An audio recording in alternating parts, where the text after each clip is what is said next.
Good morning. In this session, I would like to talk on dark reaction of photosynthesis. In previous two sessions, we have discussed about introductory part of photosynthesis, photosynthetic pigments, light reaction. Now, I would like to talk on dark reaction. See, this dark reaction has three more synonyms, that is C3 cycle, Kelvin-Benson cycle, Blackman's reaction, and so on. See, this reaction, for the first time, Melvin Kelvin and his colleagues studied photosynthesis using radioactive carbon along with paper chromatography and elucidated the reaction of converting carbon dioxide to carbohydrate. In this reaction, first formed stable compound is a 3-carbon compound, that is phosphoglyceric acid, that is PGA, and it participates in all reactions. Hence, it is called as C3 cycle. See, a dark reaction andre dark reaction is independent from light, no need of light. So hagagi dark reaction anta kariತೀವಿ. In case of light reaction is light dependent. Light reaction is light dependent. Dark reaction is light independent. Means dark reaction ನಡಿಬೇಕಾದ್ರೆ light ಇರಬೇಕಾದಿಲ್ಲ, ಅಂದ್ರೆ day time ಅಲ್ಲೂ ಸಹ dark reaction ನಡೆಯಬಹುದು. This reaction for our study purpose can be divided into 4 steps. That is, number 1, carbon dioxide fixation, number 2, carbon reduction, number 3, carbohydrate synthesis, and regeneration for next cycle. So there are 4 steps. In this reaction steps of C3 cycle, I have used actual structure of sugars all over the reaction. This can be minimized as in this slide, that is only names of the biomolecules. Even in the next slide, in this slide, the names expansions were deleted, so you can use only abbreviations. Okay, so it is better to learn reaction steps of C3 cycle with structure of biomolecules. Actually, it's very easy to understand. ನೀವು structure ಅನ್ನ ಕಲ್ತ್ಕೊಂಡು study ಮಾಡೋದಾದ್ರೆ it's very easy. Otherwise ನೀವು at least names ಅನ್ನಾದ್ರೂ ಸಹ ತಿಳ್ಕೋಬೇಕು. See the atmosphere think that this is the whole slide. ಈ hole slide ಅನ್ನ ನೀವು ಸೆಲ್ ಅಂತ, ಕ್ಲೋರೋಪ್ಲಾಸ್ಟ್ ಅಂತ ಅಸ್ಯೂಮ್ ಮಾಡ್ಕೊಳ್ಳಿ. ಔಟ್ ಸೈಡ್ ದಿ ಸೆಲ್, ಇಲ್ಲೇನಿದೆ ಹೊರಗಡೆ ಏನಿದೆ ಇದನ್ನ ಅಟ್ಮಾಸ್ಫಿಯರಿಕ್ ಏರ್ ಅಂತ ಕನ್ಸಿಡರ್ ಮಾಡಿ. ಈ ಬ್ಲಾಕ್ ಏನಿದೆ ಇಲ್ಲಿ ಫಾರ್ ಅವರ್ ಕನ್ವೀನಿಯನ್ಸ್, ಅಂದರೆ ಪ್ರತಿ ಸೈಕಲ್ನಲ್ಲೂ ಸಹ during each cycle 1 glucose molecule will be released. ಒಂದು ಗ್ಲೂಕೋಸ್ ಮಾಲಿಕ್ಯೂಲ್ ರಿಲೀಸ್ ಆಗುತ್ತೆ. ಸೊ ಇದು ಈಸಿಯಾಗಿ ಅರ್ಥ ಆಗಬೇಕು ಅಂದರೆ ಒಂದು ಸಿಂಪಲ್ ಮ್ಯಾಥಮೆಟಿಕ್ಸ್ ಸಹ ಹೇಳ್ತಾ ಹೋಗ್ತೀನಿ, ಅದನ್ನು ನೆನ್ಪಿಟ್ಕೊಳ್ಳಿ.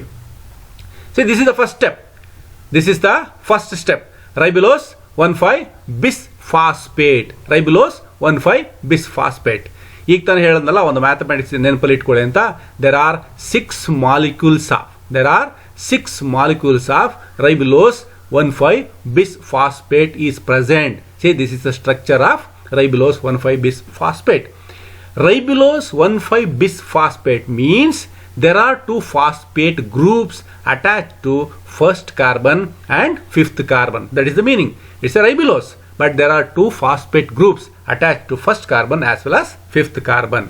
The atmospheric air which is present in the atmosphere enters into the mesophyll tissue. Then this carbon dioxide will be fixed on this ribulose 1,5-bisphosphate by the enzyme carboxylase enzyme. ಸಿ ಈ carboxylase enzyme ಕೆಲಸ ಏನು ಅಂದರೆ carbon dioxide ಅನ್ನ ರೈಬುಲೋಸ್ಗೆ fix ಮಾಡುತ್ತೆ. You think that there are 6 molecules of ribulose 1,5-bisphosphate, then 6 molecules of carbon dioxide. This 5-carbon compound, count the number of carbons: first carbon, second carbon, third carbon, fourth carbon, fifth carbon. See, ribulose is a 5-carbon compound. 5 carbons ಇದೆ. ಇಲ್ಲಿಗೆ ಈ ಇನ್ನೊಂದು carbon 6th carbon ಬಂದು attach ಆಗುತ್ತೆ. This 6 carbon compound is intermediate in nature, unstable. So it is stability ಇಲ್ಲ, unstable. So ಹಾಗಾಗಿ it is not stabilised one. Immediately it cleaves at the centre. ಈ 6 carbon compound ಇರತಕ್ಕಂತಹ chemical ಏನಿದೆ, biomolecule ಏನಿದೆ, ಅದು unstable, stability ಇರೋದಿಲ್ಲ. So immediately ribulose 1,5 bisphosphate is a 5 carbon compound. Immediately after accepting the atmospheric carbon dioxide, it becomes 6 carbon compound, but it is unstable, then cleaves at the center. 6 carbon compound ಅನ್ನ ಮಧ್ಯೆ cut ಮಾಡಿದ್ರೆ ಎಷ್ಟಾಯಿತು? 3 carbon compounds each. 3 carbon compounds each. So 6 molecules of 6 carbon compound ಮಧ್ಯೆ cut ಆದ್ರೆ ಎಷ್ಟಾಯಿತು? There are 12 molecules. ನನ್ನ cursor follow ಮಾಡಿ. There are 12 molecules of 3 carbon compound will be the product. This is nothing but the 3-phosphoglyceric acid. 3-phosphoglyceric acid. So there are 3 carbons. Third carbon ನಲ್ಲಿ ಒಂದು phosphate ಇದೆ. That is nothing but the 3-phosphoglyceric acid. Then this 3-phosphoglyceric acid undergoes phosphorylation utilizing the ATP generated during light reaction of photosynthesis. ನೆನಪಿಟ್ಕೊಳ್ಳಿ, this is a product of light reaction. So ಅದು use ಮಾಡ್ಕೊಂಡು ಏನಾಗುತ್ತೆ, 12 molecules of phosphoglyceric acid using 12 molecules of ATP, it becomes 12 molecules of 1,3-bisphosphoglyceric acid. There are 2 phosphate groups at first carbon as well as third carbon. Then this 1,3-bisphosphoglyceric acid undergoes dephosphorylation as well as hydration. So hydrogen add ಆಗುತ್ತೆ, at the same time phosphate ಸಹ remove ಆಗುತ್ತೆ. ಇಲ್ಲಿ NADPH utilise ಆಗುತ್ತೆ. See ATP as well as NADPH are synthesised produced during the light reaction. So light ರಿಯಾಕ್ಷನಲ್ಲಿ ಇವೆರಡೂ ಸಹ produce ಆಗುತ್ತೆ. ಇಲ್ಲಿ ಡಾರ್ಕ್ ರಿಯಾಕ್ಷನಲ್ಲಿ ಯೂಸ್ ಆಯಿತು. Then after dephosphorylated hydrogenation 1,3-bisphosphoglyceric acid is converted into glyceric acid 3-phosphate. So ಒಂದು phosphate group ಹೊರಟೋಯ್ತು. So ಹಾಗಾಗಿ ಥರ್ಡ್ ಕಾರ್ಬನ್ ಇರ್ತಕ್ಕಂಥ ಒಂದು ಫಾಸ್ಫೇಟ್ ಮಾತ್ರ ಉಳ್ಕೋತು. So it is glyceric acid 3-phosphate. So ಈ 12 ಮಾಲಿಕ್ಯೂಲ್ಸ್ನ ನೀವು ಲೆಕ್ಕದಲ್ಲಿ ಇಟ್ಕೋಬೇಕು. ಯಾಕಂದರೆ simple mathematics, of the 12 molecules 3 molecules is utilised. ಎಲ್ಲಿಗೆ? As such 3-phosphoglyceric acid 3-phosphate as such use ಆಗುತ್ತೆ. ಹಾಗೆ 5 molecules ಇಲ್ಲಿ ನೆನಪಿ ನೋಡಿ, ಇಲ್ಲಿ 5 molecules using the isomerase enzyme dihydroxy acetone phosphate ಆಗುತ್ತೆ. This dihydroxy acetone phosphate of the 5 molecules, 3 molecules of dihydroxyacetone phosphate condenses with 3 molecules of glyceric acid 3-phosphate. So this is a 3 carbon compound. This is also 3 carbon compound. Condense ಆಗುತ್ತೆ with the influence of aldolase. So it becomes 6 carbon compound. That is nothing but the fructose 1,6-bisphosphate. So 3 molecules of fructose 1,6-bisphosphate is the product by the action of aldolase enzyme. ಈಗ ನೀವು ನೆನ್ಪಿಟ್ಕೋಬೇಕು, 12 ಮಾಲಿಕ್ಯೂಲ್ನಲ್ಲಿ of the 12 molecules 5 molecules are isomerized and 3 molecules are utilized for the synthesis of fructose. Then ಈ fructose 1,6-bisphosphate then undergoes dephosphorylation with the influence of phosphatase enzyme. Phosphatase enzyme ಒಂದು phosphate group ಅನ್ನು ತೆಗೆದುಹಾಕುತ್ತೆ. Then it becomes fructose 6-phosphate. ಇಲ್ಲಿ first carbon ಅಲ್ಲಿ phosphate ಇತ್ತಲ್ಲ extra ಒಂದು, ಅದು ತೆಗೆದಾಕ್ತು. So ಅದೇನಾಯಿತು, ಡಿಫಾಸ್ಫರೈಲೇಷನ್ ಆದಾಗ ಫ್ರುಕ್ಟೋಸ್ 6-phosphate ಆಯಿತು. So this is 3 molecules. Here also 3 molecules of fructose 6-phosphate. Of the 3 molecules of fructose 6-phosphate, 1 molecule is converted into glucose 6-phosphate. Then glucose 6-phosphate becomes glucose. Again dephosphorylation ಆಗುತ್ತೆ. Then starch ಆಗುತ್ತೆ, ಬೇರೆ ಬೇರೆ ಬಯೋಮಾಲಿಕ್ಯೂಲ್ಸ್ಗೆ utilise ಆಗುತ್ತೆ. So remaining ಎಷ್ಟು ಉಳ್ಕೋತಿಲ್ಲಿ ಫ್ರುಕ್ಟೋಸಲ್ಲಿ? 2 molecules ಉಳ್ಕೋತು. ಎಷ್ಟು ಉಳ್ಕೋತು? 2 molecules ಫ್ರುಕ್ಟೋಸ್ನಲ್ಲಿ ಉಳ್ಕೋತು. So ಇಲ್ಲಿ ತೋರಿಸ್ತಾ ಇದ್ದೀನಿ ನೋಡಿ, ಈ ಕರ್ಸರ್ ನೋಡಬೇಕು. So 2 molecules of fructose 6-phosphate along with the 2 molecules, ಈ ಆರೋ ನೋಡ್ಬೇಕು ನೀವು, ಕಾಣಿಸ್ತಾ ಇದೆಯಾ? See follow this cursor. 2 molecules of glyceric acid 3-phosphate, 2 molecules of fructose. See, fructose 6-phosphate is a 6-carbon compound and glyceric acid 3-phosphate is a 3-carbon compound. 6 plus 3, 9-carbon compound. 9-carbon compound formation ಆಗುತ್ತೆ. Just like in the beginning step, it is also unstable. So immediately with the influence of transketolase enzyme, 4 ಕಟ್ಟಾಗೋಕ್ಕಾಗೋದಿಲ್ಲ. It cannot be cleaved with 4.5 carbon. So one molecule with 5 carbon compound, another molecule 4 carbon compound. ಒಂದು 4 carbon ಇರೋದು, ಇನ್ನೊಂದು 5 carbon ಇರತಕ್ಕಂತಹ 2 compound formation ಆಗುತ್ತೆ. ಅದು ಒಂದು erythrose ಆಗುತ್ತೆ, ಇನ್ನೊಂದು xylulose five phosphate. Erythrose four phosphate and cellulose 5-phosphate formation ಆಯಿತು. ಸೊ ಈ erythrose is a 4 carbon compound. There are 2 molecules. Again ನೆನ್ಪಿಟ್ಕೊಳ್ಳಿ, ಅದಕ್ಕೆ ಅಕೌಂಟ್ಸ್ ಹೇಳ್ತಿರೋದು. There are 2 molecules of erythros. ಇಲ್ಲಿ ರಿಮೈನಿಂಗ್, ಇಲ್ಲಿ 12 molecules ಅಲ್ಲಿ 5 molecules dihydroxyacetone phosphate ಆಗಿತ್ತು. 3 molecules are utilized for the production of fructose. Then again 2 molecules are remaining. This 2 molecules of dihydroxyacetone phosphate condenses with 2 molecules of erythros. See, this is a 3 carbon compound, this is a 4 carbon compound.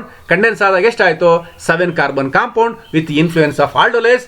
There are 2 molecules of pseudoheptulose 1,7-bisphosphate. See, there are 7 carbon, 1, 2, 3, 4, 5, 6, 7.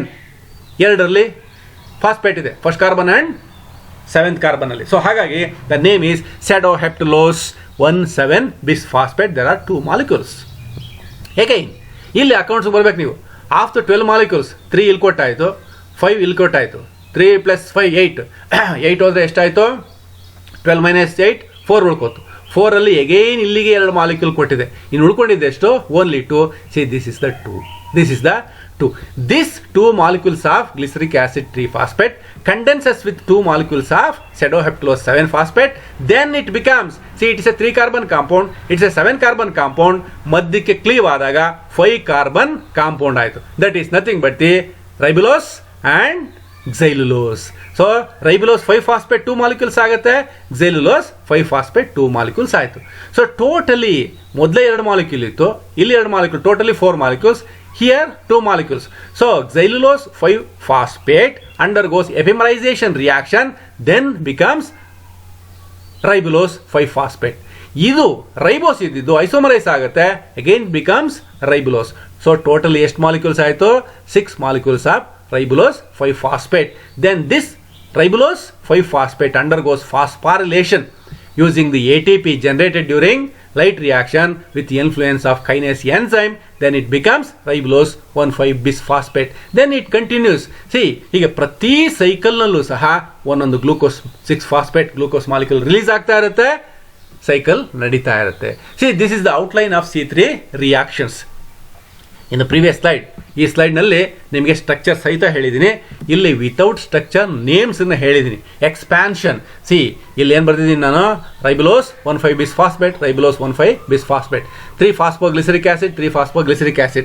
Next ಸ್ಲೈಡ್ನಲ್ಲಿ I have removed the expansion, only ಅಬ್ರಿವೇಷನ್ಸನ್ನು use ಮಾಡಿದ್ದೀನಿ. ಅಂದರೆ first ನೀವು ಇದರಲ್ಲಿ try ಮಾಡಬೇಕು, ಸ್ಟ್ರಕ್ಚರ್ನ ಅರ್ಥ ಮಾಡಿಕೊಂಡ್ರೆ it's very easy. That is ribulose 1,5-bisphosphate ಅಂತಿದ್ದಾಗೇನೆ ribulose is a 5 carbon compound. Oh, there are 5 carbons. 1,5-bis. See, there is a difference in old books ಅಲ್ಲಿ. In case of old books, diphosphate ಅಂತ ಬರೀತಾರೆ. Di ಅಂದ್ರೆ neighboring, adjacent ಅಂತ. Okay, bis ಅಂದ್ರೆ actually there are 2 but located at different positions ಅಂತ. See, ಇಲ್ಲೇ ಪಕ್ಕದಲ್ಲೇ ಇದ್ಬಿಟ್ರೆ ಡೈ ಆಗುತ್ತೆ, ಬಟ್ ಇಲ್ಲೊಂದಿದೆ ಫಾಸ್ಫೇಟ್, ಹಾಗಾಗಿ ಅದನ್ನು ಬಿಸ್ ಅಂತ ಕರೀತಾರೆ. Okay, try to understand with reaction steps of C3 cycle, or otherwise at least outline of C3 cycle reactions na tilkole. Of course these two are same. idil names na expand madidini, idil names na expand madilla. Okay, see, the overall reaction of photosynthesis is this. Beginning alli introduction alle torsidde nanu 6 carbon dioxide molecules, 18 ATP molecules, 12 water molecules, 12 NADPH2 are the outputs. ಇದಿಷ್ಟು ಸಹ inputs, ಇಷ್ಟು ಸಹ ಫೋಟೋಸಿಂಥಿಸಿಸ್ನಲ್ಲಿ input. Output ಏನಿದೆ? ಒಂದು molecule glucose ಇದೆ, 18 pyrophosphate on NADP ಇದೆ. So light reaction ಇದೆರಡು combine ಆಗುತ್ತೆ, ATP ಸಿಂಥಸೈಸ್ ಆಗುತ್ತೆ. ಅಗೈನ್ NADP ಪ್ರೊಡಕ್ಷನ್ ಆಗುತ್ತೆ, ಅಲ್ಲಿ ಹೈಡ್ರೋಲಿಸಿಸ್ ಆಗುತ್ತೆ, ಫೋಟೋಲೈಸಿಸ್ ಆಫ್ ವಾಟರ್ ಆಗುತ್ತೆ, ಆಗಿಲ್ಲಿ ಹೈಡ್ರೋಜನ್ ಸೇರಿಕೊಂಡು ದಟ್ ಈಸ್ 12NADP ಹೆಚ್ಚಾಗುತ್ತೆ. Of course, oxygen is the byproduct. See, this is the overall reaction of photosynthesis. So, ನಾನು ಇಲ್ಲಿ ನಿಲ್ಲಿಸಿರ್ತೀನಿ. ನೆಕ್ಸ್ಟ್ ಸೆಷನ್ನಲ್ಲಿ C3 ಸೈಕಲ್ ಮುಗಿದ ನಂತರ C4 ರಿಯಾಕ್ಷನ್ಸ್ ಬರುತ್ತೆ. We'll discuss about C4 plants, that is Kranz anatomy and non-Kranz anatomy structures. Okay, thank you, bye.